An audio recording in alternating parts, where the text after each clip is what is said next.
আজকের এই ভিডিওতে আমরা আলোচনা করতে চলেছি রায় ও মার্টিন প্রশ্নবিচিত্রার পঞ্চম শ্রেণীর দ্বিতীয় পরীক্ষায় মূল্যায়ন 2026 অর্থাৎ সেকেন্ড ইউনিট টেস্টের বাংলা বিষয়ে যে 7টি দাগের প্রশ্নপত্রটি রয়েছে অর্থাৎ Lake Town government sponsored girls high school এই বিদ্যালয়ের সমস্ত প্রশ্নের উত্তরগুলি সমাধান করব। প্রশ্নপত্র সমাধান করার আগে বলে দেই, আমার পরবর্তী ভিডিওগুলি বানাতে অনুপ্রাণিত করার জন্য চ্যানেলটিকে অবশ্যই তোমরা সাবস্ক্রাইব করে নেবে এবং এই ভিডিওটিকে বেশি বেশি করে লাইক কমেন্ট ও শেয়ার করে দেবে। প্রথমে একইটা আছে সঠিক উত্তরটি বেছে নিয়ে বাক্যটি পুনরায় লেখো।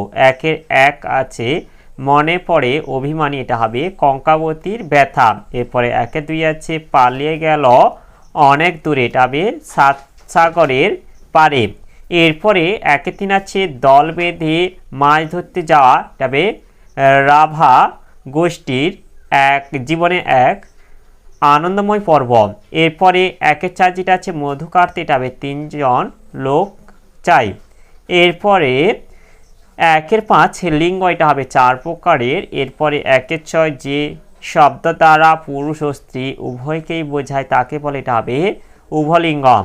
এরপরে একের 7 এটা হচ্ছে বহুবচনাত্মক শব্দ হলো, এটা হবে বন্ধুরা। এরপরে একের দাগে আর যেটা আছে পাখির ডাকে ঘুম ভাঙে, এখানে হচ্ছে পাখিটা অর্থাৎ রেখাঙ্কিত পদটি হলো এক বচন। এরপরে দুইয়ের দাগে আছে একটি বা দুটি বাক্যে উত্তর দাও। দুইয়ের একইটা আছে বললে ওরা ছুটে পালায় ঘর, কারা কেন ছুটে পালায়, এর উত্তরটি হলো এটা হবে শিশুর দল। কারণ হলো এটা বলে দেবে যে মৈত্রী দেবী লেখা ঝড় কবিতায় শিশুর দল যখন মাঠে খেলা করছিল তখন দুপুরবেলা হঠাৎই আকাশ ঘন কালো মেঘে আচ্ছন্ন হয়ে যায় এবং প্রবল বেগে ঝড় শুরু হয়, তাই শিশুর দল মাঠ ছেড়ে ছুটে চলে যেতে চেয়েছিল। এরপরে দুয়ে দুই যাচ্ছে বনের মাথায় ঝিলিক মেরে চাঁদ উঠত যখন, তখন গাছটি কি করত, এর উত্তরটি হলো বলবে যে গাছটি ভালুকে পরিণত হয়ে ঘাড় ফুলিয়ে গড়গড় করত। এরপরে দুয়ের 3 যেটা আছে মেঘের খেলা দেখে কোন খেলা মনে পড়ে, এটা হবে ঘরের কোণে লুকোচুরির খেলা মনে পড়ে। এরপর দুয়ের 4 যেটা আছে হিমালয়ের পাদদেশের সবুজ বনের নাম কি, এটা হবে তরাই। এরপরে দুয়ের 5 যেটা আছে ট্যাগ কাকে বলে, এর উত্তরটি হলো এই যে ব্যাখ্যাটা বলে দেব, দুটো ছোট নদী একসঙ্গে মিলিত হওয়ার ফলে যে ত্রিভুজখণ্ড তৈরি করে সেই ত্রিভুজখণ্ডের ন্যায় জমির শীর্ষদেশকে ট্যাগ বলে। এরপরে দুয়ের 6 যেটা হচ্ছে শেষ পর্যন্ত ফণিমনসা কেমন পাতা চাইল নিজের জন্য, এর উত্তরটি হলো শেষ পর্যন্ত ফণিমনসা নিজের জন্য তার সেই আগের কাঁটা ভরা সূচলো পাতা চাইল।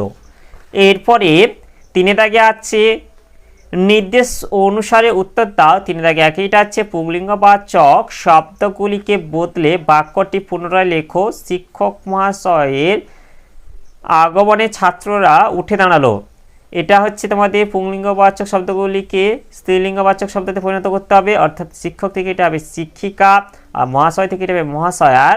আগমনে এটা ছাত্র থেকে হবে ছাত্রীরা উঠে দাঁড়ালো। এরপরে 3 2 যেটা আছে স্ত্রীলিঙ্গবাচক শব্দগুলিকে বদলে বাক্যটি পুনরায় লেখো। রবীন্দ্রসঙ্গীতের গায়িকা হিসেবে ভদ্রমহিলার সুনাম আছে, এটা হচ্ছে পুংলিঙ্গবাচকে পরিণত করতে হবে, অর্থাৎ রবীন্দ্রসঙ্গীতের গায়ক হিসেবে ভদ্রলোকের সুনাম আছে। এরপরে 3 3 আছে সমার্থক শব্দ যোগে বহুবচন শব্দ দ্বারা বাক্য রচনা করো, এর উত্তরটি হলো এই যে সমার্থক শব্দ যোগে বহুবচন, এটা হচ্ছে এক হচ্ছে বিয়ে বাড়িতে লোকজন কত হলো, 2 হচ্ছে ছেলে পিলে মানুষ করা অত সহজ নয়, 3 হচ্ছে চিঠিপত্র দিও মাঝে মাঝে। এগুলি থেকে তোমরা যে কোনো একটি বলে দেবে। এরপর 3 4 যেটা আছে ভুল সংশোধন করে বাক্যটি শুদ্ধ করে লেখো।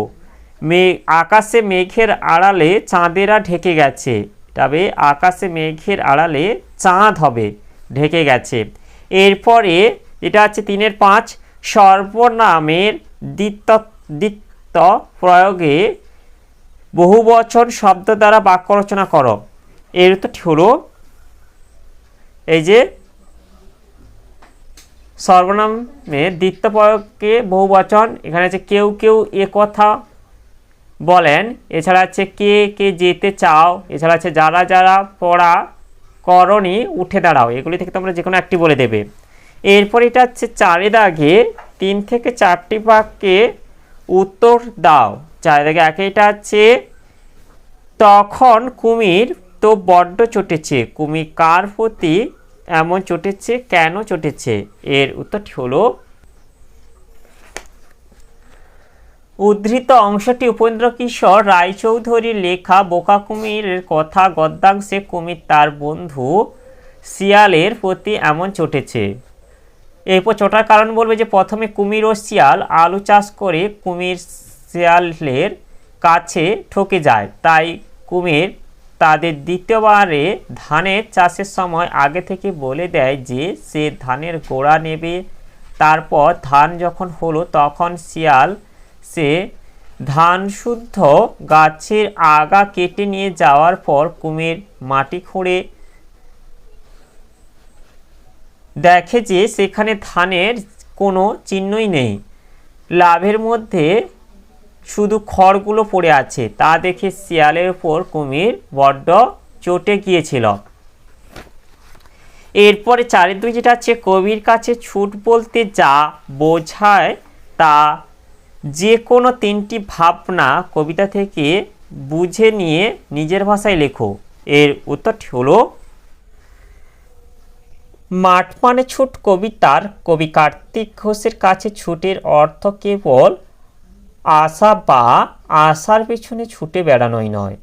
ছুট মানে শুধু শক্ত পায়ের মজবুত কোনো ভাষাও নয়। ছুটের অর্থ কবির কাছে নিছক সাহসিকতার সঙ্গে বেঁচে থাকা অথবা খাঁচা ভেঙে পাখির মুক্ত আকাশে উড়ে চলাই কেবল নয়। ছুটের অর্থ ফুটন্ত প্রাণে 7 সমুদ্রের সবুজ ঢেউকে ডেকে আনাই কেবল নয়।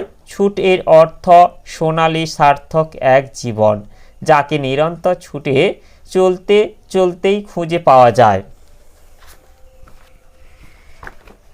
এরপরে 5টা এটা হচ্ছে রথের মেলা কেমন দেখলে তা জানিয়ে বন্ধুকে একটি চিঠি লেখো।